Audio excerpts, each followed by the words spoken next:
And one local family now has to postpone their loved one's funeral because of this outbreak. Brittany Harry talked with them about what they're doing instead and has more now on how she reached out to the funeral home, what they have to say. Well, actually, Trisha, we have not heard back from the funeral home just yet. I did make a couple calls to them today. So right now we are actually outside of Thomas Hall and Jordan Funeral Home. This is on Winton Road, and this is the funeral home that the family tells me that they are using. So this coronavirus really just having an impact on so many people. Now, the family tells me that they have been wanting to have a celebration of life for their loved ones sooner than later, but the coronavirus just really has gotten in the way. Remember her as a sweet and caring person, because she really was.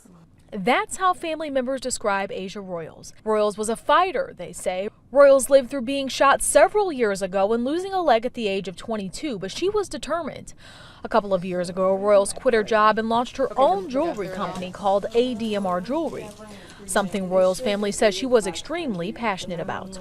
Royles died suddenly at the hospital on March 7th. She was just 30 years old, and right now the family says they don't know what exactly caused her death. I'm just going to miss her pretty smile, you know. She was very fun. Royles wasn't just a daughter and a sister. She was also a wife and a mother to 3 boys. Everybody's very heartbroken from her passing, because it just kind of hit out of nowhere.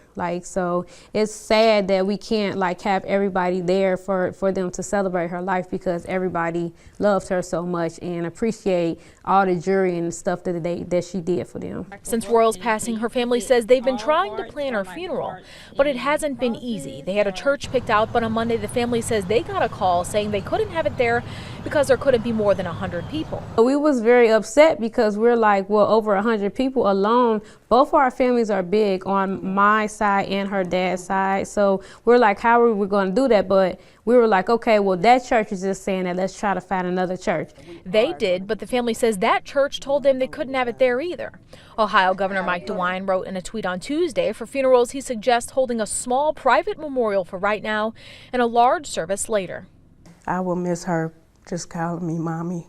And we don't want to keep her just sitting there for 2 to 3 weeks and not put her to rest. So now it's we have to put her to rest without actually giving her the proper funeral that she's supposed to have, like everybody else, what she deserves to have. So that was Aysa's mom and her 2 sisters that you just heard from there. And for now, the family says that they're going to have a small, very small visitation on Friday for her, and also a small burial on Saturday as well. That one is open to the public, but still it has to be small. They also say they're hoping to have that actual funeral, as I mentioned, sooner than later. They're hoping for some time in April. And they also say that they are going to make sure that her legacy stays alive by continuing her jewelry business. And as soon as we hear anything back from the funeral home, we'll be sure to pass that along. But for now, we're reporting live. I'm Brittany Harry, Fox 19 Now.